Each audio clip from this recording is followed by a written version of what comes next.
So welcome to my channel. आज हम profit and loss account करेंगे। लास्ट वीडियो में हमने ट्रेडिंग अकाउंट करा था, तो आज हम प्रॉफिट एंड लॉस से स्टार्ट करेंगे। So profit and loss account, as I have already explain, कि ये इनकम स्टेटमेंट का पार्ट है।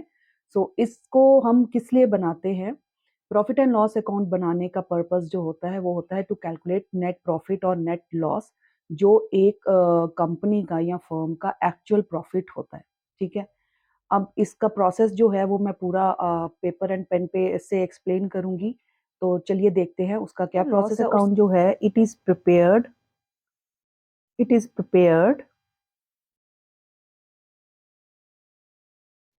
आफ्टर ट्रेडिंग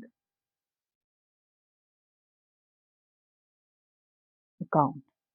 ठीक है ना, ये हम पहले ही कर चुके हैं because it is the second part of income statement. तो ट्रेडिंग अकाउंट के बाद प्रॉफिट एंड लॉस अकाउंट बनता है, और ये एक नॉमिनल अकाउंट है। दैट्स वाई इस पे नॉमिनल अकाउंट का ही रूल अप्लाई होता है, जो क्या कहता है, debit all expenses and losses and credit all incomes और गेन्स। राइट, तो इट मीन्स जब आप प्रॉफिट एंड लॉस अकाउंट बनाएंगे, ठीक है ना, ये भी मैं बिल्कुल रफ आइडिया दे रही हूँ आपको। जब हम प्रॉफिट एंड लॉस अकाउंट बनाएंगे तो डेबिट साइड पे आपको एक्सपेंसेस रिकॉर्ड करने हैं या लॉसेस रिकॉर्ड करने हैं, राइट। एंड क्रेडिट साइड पे आपको इनकम्स रिकॉर्ड करनी है और गेन्स रिकॉर्ड करने हैं। ठीक है, ये हो गया कि हमें दोनों साइड्स पे क्या रिकॉर्ड करना है। अब यहाँ पे हम एक्सपेंसेस की बात कर रहे हैं, तो कौन से एक्सपेंसेस लास्ट वीडियो में भी बता चुकी हूँ मैं। यहाँ पे जाएंगे इनडायरेक्ट एक्सपेंसेस। ठीक है, इनकम्स भी कौन से जाएंगी, इनडायरेक्ट इनकम्स। राइट, वो इनकम्स जो डायरेक्ट नहीं है, बिकॉज सेल्स जो है वो डायरेक्ट इनकम है बिजनेस का, वो ट्रेडिंग अकाउंट में जाएगा। बाकी सब इनकम्स यहाँ आएंगी। अदर देन बिजनेस इनकम, जो चीज का आप बिजनेस कर रहे हो उस चीज से जो इनकम आएगी वो डायरेक्ट होती है, और जो इनकम किसी और सोर्स से आपको आती है वो इनडायरेक्ट इनकम है, वो P&L अकाउंट में शो होगी। राइट, अब यहाँ पे आपको एक्सपेंसेस एंड लॉसेस रिकॉर्ड करने हैं। ठीक है ना, अब ये जब हम रिकॉर्ड करते हैं तो हमें कैलकुलेट क्या करते हैं हम एट द एंड, हम रिकॉर्ड कैलकुलेट करते हैं नेट प्रॉफिट और नेट लॉस। राइट, क्योंकि जब हम बैलेंसिंग करते हैं अकाउंट की तो एक साइड बड़ी होती है और एक छोटी होती है। तो फॉर एग्जांपल, अगर क्रेडिट साइड का अमाउंट ज़्यादा है, ये इनकम्स हैं, और डेबिट साइड का अमाउंट कम है, तो हमारा डेबिट साइड पे नेट प्रॉफिट निकल जाएगा। अगर एक्सपेंस साइड का टोटल बड़ा है और इनकम साइड का टोटल छोटा है, तो हमारा क्रेडिट साइड पे नेट लॉस निकलेगा। राइट, इसको, और प्रॉफिट एंड लॉस अकाउंट में जो प्रॉफिट या लॉस निकलता है उसको नेट प्रॉफिट और नेट लॉस बोलते हैं। नेट प्रॉफिट जो है, it is the actual profit of the business. ठीक है, ग्रॉस प्रॉफिट नहीं होता। Gross profit is not the actual profit of the business. अब प्रॉफिट एंड लॉस अकाउंट जो है, ये at the end of the at the end of the year बनता है,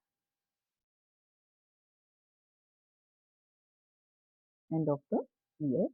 और शो क्या करता है, it shows performance of the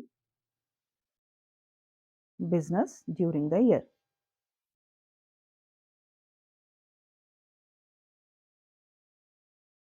means business ने ड्यूरिंग द ईयर जितनी भी ट्रांजैक्शंस की हैं उसका क्या रिजल्ट आ रहा है।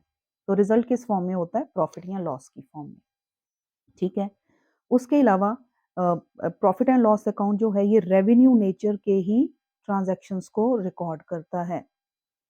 रेवेन्यू नेचर के एक्सपेंसेस और इनकम्स को रिकॉर्ड करता है। इसका क्या मतलब है? देखिए, दो तरह की, दो कैटेगरीज में हम मेनली इनकम्स एक्सपेंसेस को कैटेगराइज करते हैं, revenue expenses and incomes and capital expenses and incomes. ठीक है, तो रेवेन्यू नेचर का मतलब होता है वो खर्चे जो रूटीन के खर्चे हैं और जो बिज़नेस को मेंटेन करने के लिए, ऑपरेट करने के लिए किए जाते हैं, ठीक है? और कैपिटल एक्सपेंसेस जो होंगे समझ लीजिए वो इसका ऑपोज़िट है। वो रूटीन के खर्चे नहीं होते, वो बिज़नेस को मेंटेन ऑपरेट करने के लिए नहीं किए जाते।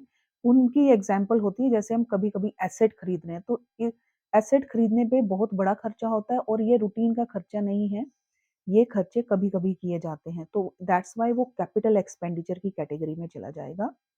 बट रूटीन के खर्चे कैसे हैं? लाइक बिज़नेस को अगर हम चला रहे हैं, तो हमें कभी शॉप अगर रेंट पे है तो रेंट भी देना है, स्टाफ को सैलरी भी देनी है, ठीक है?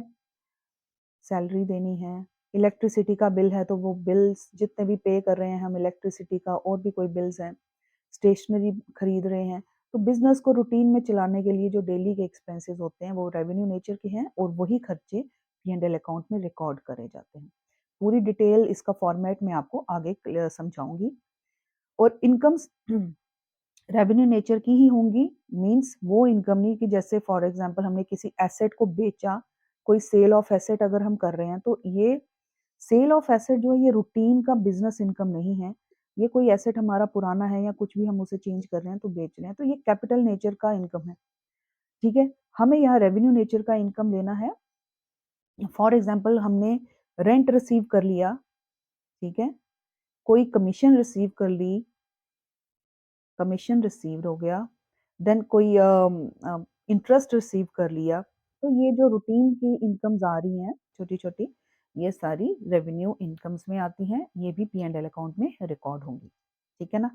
और एक और पॉइंट कि जो इनकम्स और एक्सपेंसेस करंट ईयर से रिलेटेड होंगी, वो ही इसमें रिकॉर्ड होंगी, राइट?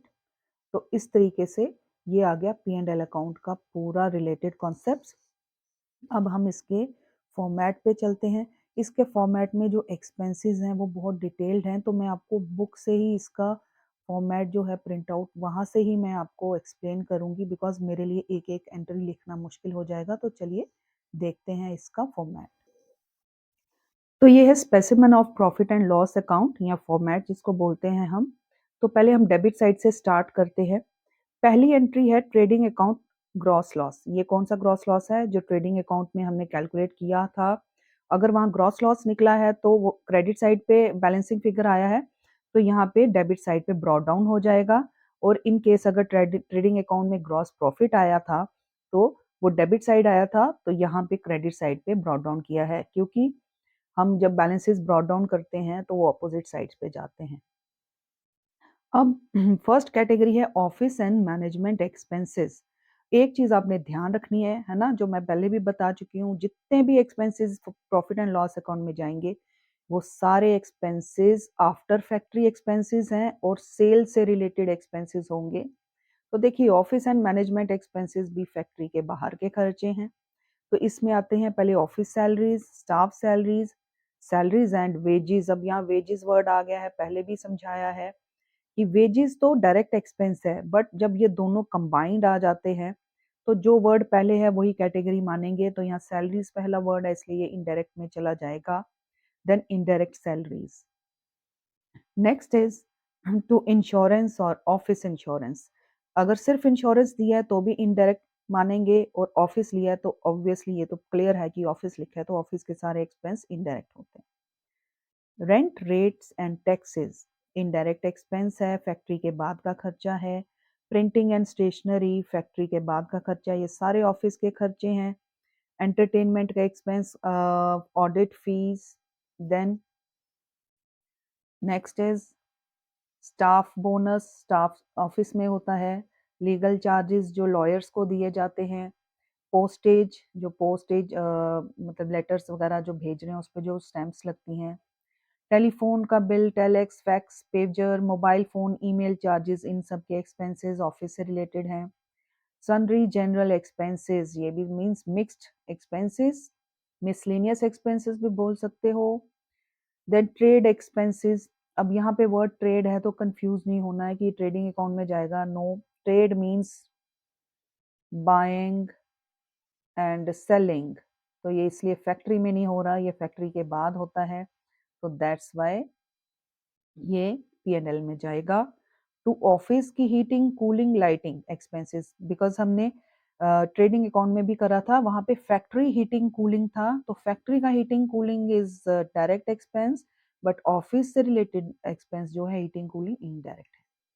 अब आगे सेल से related selling and distribution expenses, तो देखिए इसमें आएगा टू एडवर्टीजमेंट, पता है आपको, salaries and commission of sales department, showroom का रेंट, शोरूम की lighting, showroom insurance, travelling expenses, free samples means जो सैंपल्स फ्री मिलते हैं एडवर्टीजमेंट पर्पस के लिए ही, commission on sales, delivery van expenses, cost of printing catalogue, catalogues print किए जाते हैं एडवर्टीजमेंट के लिए, बैड डेट्स अब बैड डेट्स क्या है, इट्स ए लॉस, ये लॉस है, इट्स नॉट एन एक्सपेंस, ये एक्सपेंस नहीं है बट लॉस है, और लॉसेस भी हम यही रिकॉर्ड करते हैं, ठीक है, तो ये यहीं पे आएगा। प्रोविजन फॉर डाउटफुल डेट्स, ये भी लॉस है क्योंकि डाउटफुल डेट्स के लिए हमने ये प्रोविजन बनाया है, और जब ये राइट ऑफ होगा तो हम यहाँ लिखेंगे। एक्सपोर्ट ड्यूटी, अब ड्यूटीज हमने ट्रेडिंग में भी करी थी, वहां पे इंपोर्ट ड्यूटी आएगी बिकॉज इंपोर्ट ड्यूटी परचेज पे होती है, एक्सपोर्ट ड्यूटी हम सेल्स पे देते हैं जब हम अपने गुड्स को बाहर की कंट्री में सेल कर रहे हैं, ठीक है। Transit insurance on goods sold, sold है, इंश्योरेंस ट्रांजिट इंश्योरेंस मीन्स जब वो ट्रांसपोर्टेशन में है, अभी गुड्स ट्रांजिट हो रहे हैं एक जगह से दूसरी जगह पे, तो उस जर्नी का जो इंश्योरेंस होता है कि रास्ते में कहीं अगर कोई लॉस या एक्सीडेंट हो जाता है तो उसको कवर करने के लिए ये इंश्योरेंस कराया जाता है। कैरेज आउटवर्ड, पहले ही भी बताया मैंने कि कैरेज दो तरह के होते हैं, इनवर्ड एंड आउटवर्ड। इनवर्ड जो है वो डायरेक्ट एक्सपेंस है, आउटवर्ड जो है ये इनडायरेक्ट है बिकॉज ये फैक्ट्री के बाद का कैरेज है, जो हम बाहर मार्केट में सामान लेके जा रहे हैं उस पे जो कैरेज होता है। टू पैकिंग चार्जेस, पैकिंग भी डायरेक्ट भी होते हैं, जो पर पैकिंग ऑन परचेज हो तो वो भी डायरेक्ट होता है, बट पैकिंग चार्जेस इनडायरेक्ट यहाँ लिखा है, इवन अगर पैकिंग चार्जेस ऑन सेल्स होगा तो भी इनडायरेक्ट होगा, यहाँ पे आएगा। ब्रोकरेज, जो एजेंट्स को ब्रोकरेज दी जाती है, stable expenses, godown rent, warehouse rent, depreciation on showroom building, depreciation loss है इसलिए यहाँ जाएगा। Forwarding charges indirect, sales promotion expenses, ये सब एडवर्टीजमेंट और सेल्स के एक्सपेंसेस हैं। फिर आ जाती हैं फाइनेंशियल कैटेगरी, फाइनेंशियल एक्सपेंसेस जो होंगे मींस फाइनेंस रेज करने के लिए जो एक्सपेंस किए गए, तो इंटरेस्ट ऑन लोन, अगर लोन लिया है तो उस पर जो इंटरेस्ट पे कर रहे हैं वो एक्सपेंस होता है, ठीक है। बैंक चार्जेस, बैंक की सर्विसेज ली और उनको कोई चार्जेस दिए हैं तो वो ये फाइनेंशियल एक्सपेंस में आएगा। इंटरेस्ट ऑन कैपिटल, कैपिटल पे इंटरेस्ट दिया है जो, वो यहाँ आएगा। डिस्काउंट अलाउड, अगर कोई डिस्काउंट अलाउ किया है यहाँ आएगा। जो commission paid for raising loan, commission paid है तो ऑब्वियसली ये एक्सपेंस है। रिपेयर्स और डेप्रिसिएशन के खर्चे, अगर आप फर्नीचर का रिपेयर करवा रहे हो, मशीनरी कोई भी एसेट का रिपेयर करवा रहे हो तो रिपेयर्स एक्सपेंस है। डेप्रिसिएशन भी किसी भी एसेट पे, आपको पता है डेप्रिसिएशन एसेट्स पे लगती है, फिक्स एसेट्स पे, और ये डेप्रिसिएशन लॉस है इसलिए ये भी डेबिट साइड जाएंगे। अब एक चीज आप बोलो कि यहाँ मैम फर्नीचर मशीनरी बिल्डिंग ये क्यों आ रहे हैं, फर्नीचर मशीनरी बिल्डिंग जो है ये सब एसेट है, हम यहाँ एसेट नहीं रिकॉर्ड कर रहे, इन एसेट्स पे जो खर्चे हो रहे हैं, रिपेयर्स या लॉस हो रहे हैं डेप्रिसिएशन, वो यहाँ आएंगे, एसेट्स हम बैलेंस शीट में शो करते हैं। देन और कोई लॉसेज हैं अगर, या मिसलिनियस एक्सपेंसेस हैं, जैसे आप चैरिटी दे रहे हो, डोनेशंस दे रहे हो, तो ये सब भी यहाँ पे जाएंगे। इसके अलावा कोई गिफ्ट्स दे रहे हो, प्रेजेंट्स दे रहे हो, दिवाली पूजा एक्सपेंसेस हो रहे हैं, loss on sale of fixed assets है, लॉस कोई भी लॉस हो रहा है आपका एसेट्स पे हो रहा है, चोरी हो रही है, आग लग रही है, थेफ्ट एंड फायर से लॉस हो रहा है, फाइन्स लग रही हैं, पेनल्टी लग रही है। Employees welfare expenses, employees state insurance, loss by embezzlement होता है, जो घपलेबाजी कर देते हैं कैश की, तो ये सारे लॉसेस और एक्सपेंसेस मिला के आपके प्रॉफिट एंड लॉस अकाउंट में आते हैं। बहुत लंबी लिस्ट है, आपको आइडिया रखना है, ठीक है ना, एक बार आप गो थ्रू कर सकते हैं इस लिस्ट से, बट जो बेसिक रूल है वो याद रखना है। अब जब आपने पी एंड एल अकाउंट बनाना है तो आपको ये कैटेगरी वाइज लिखने की जरूरत नहीं है। एक्सक्यूज मी, आज मेरा थोड़ा गला खराब है तो इसलिए प्लीज बेयर विद मी। तो ये सब आप लिस्ट एक जस्ट आइडिया होता है ना माइंड में रखने के लिए, बट कैटेगरी वाइज आपको याद नहीं करनी है, वहाँ कैटेगरी वाइज नहीं पूछा जाएगा, ठीक है। अब आ जाते हैं हम क्रेडिट साइड पे। तो कोई भी इनकम जो आप रिसीव कर रहे हो जो डायरेक्ट इनकम नहीं है, तो सेल्स डायरेक्ट इनकम होता है, उसके अलावा बाकी अदर इनकम्स हो जाती हैं। इंटरेस्ट रिसीव किया, कमीशन रिसीव किया, डिस्काउंट रिसीव किया, डिविडेंड रिसीव किया, ये सब इनकम्स हैं। अप्रेंटिस प्रीमियम होता है, कभी कंपनीज के पास जो अप्रेंटिसेस आते हैं, मींस ट्रेनीज जो होते हैं जिनको ये ट्रेनिंग देते हैं, या उनको उनसे कई बारी फीस ली जाती है, तो उसको अप्रेंटिसशिप प्रीमियम बोला जाता है, और ये कंपनी के लिए इनकम होती है। अगर बैड डेट लॉस है और लॉस डेबिट साइड जाते हैं, तो बैड डेट रिकवर हो रहा है तो ये गेन हो गया ना, वो लॉस रिकवर हो गया तो ये क्रेडिट जाएगा। सेल ऑफ ओल्ड न्यूज़पेपर, अब सेल कर रहे हो बट आप बोलोगे मैम आपने बोला सेल यहाँ नहीं आएगा, तो सेल जो है आपको समझना है, सेल अलग अलग कैटेगरीज के हैं। सेल्स, अगर आप जिस चीज का बिजनेस कर रहे हो, जो आपका स्टॉक है, उसकी जब आप सेल करोगे तो वो सेल्स आपकी डायरेक्ट इनकम है। लेकिन उसके अलावा अगर आप कोई अपना ओल्ड एसेट बेच रहे हो या अपनी कोई ओल्ड चीज बेच रहे हो जिसका आप बिजनेस नहीं करते हो, तो वो आपकी डायरेक्ट इनकम नहीं है, अदर इनकम है। ठीक है, तो ये रद्दी बेच रहे हैं, ओल्ड न्यूज़पेपर बेच रहे हैं, इनका बिजनेस थोड़ा करते हैं, तो इसलिए ये यहाँ पे आएगा, sale of old newspapers. Profit on sale of fixed assets, अब यहाँ पे सेल ऑफ फिक्स्ड एसेट्स आ रहा है। अब देखो मैंने आपको बताया कि परचेज या सेल ऑफ फिक्स्ड एसेट्स तो पी एंड एल अकाउंट में नहीं जाएगा, लेकिन जब आप सेल करते हो फिक्स्ड एसेट्स पे, उस पे अगर प्रॉफिट या लॉस होगा वो पी एंड एल अकाउंट में जाएगा, राइट। अगर लॉस होता तो ये डेबिट हो जाता, बट ये प्रॉफिट बता रहे हैं, profit on sale of fixed assets credit side जाएगा because it's a profit. Then उसके बाद next category by interest on drawings. Drawings जो होता है, ओनर जब मनी विड्रॉ करता है बिजनेस से अपने पर्सनल यूज के लिए, जब वो विड्रॉ कर रहा है तो बिजनेस अपने ओनर को कहता है जो आपने ड्राइंग्स ली हैं इस पे आपको इंटरेस्ट मुझे देना पड़ेगा, तो बिजनेस के लिए ये इनकम है। सन्ड्री रिसीट्स, कोई भी मिक्स्ड रिसीट्स, कोई भी पैसा रिसीव हो रहा है, तो ये थे सारे इनकम्स एंड एक्सपेंसेस। और जब इनको हम टोटल करेंगे दोनों साइड्स का, तो अगर आपकी credit side means income side अगर बड़ी आ रही होगी, तो आपका डेबिट साइड पे नेट प्रॉफिट निकलेगा। ये नेट प्रॉफिट ट्रांसफर होता है बैलेंस शीट में। कहाँ होता है ये? जब हम बैलेंस शीट बनाएंगे तब करेंगे। और अगर आपकी debit side means expense size bigger आ रही है और क्रेडिट साइड शॉर्टर है, तो आपका क्रेडिट साइड पे नेट लॉस निकलेगा, बिकॉज एक्सपेंस ज्यादा हो तो लॉस होगा और अगर इनकम ज्यादा हो तो प्रॉफिट होगा। ठीक है, तो इस तरह से हम ये प्रॉफिट एंड लॉस अकाउंट का फॉर्मेट बना। हमारा आज इनकम स्टेटमेंट का जो पोर्शन है वो कंप्लीट हो गया है। इनकम स्टेटमेंट पे दो पार्ट्स थे, trading account and profit and loss account, वो हमने कंप्लीट कर लिया। अब नेक्स्ट हमारा रहेगा position statement, that is balance sheet. वो नेक्स्ट वीडियो में मैं एक्सप्लेन करूंगी। आई होप यहाँ तक आपको कॉन्सेप्ट्स क्लियर होंगे। जो भी क्वेरी है आपकी वो कमेंट सेक्शन में आप पूछ सकते हो। Until then, bye and take care.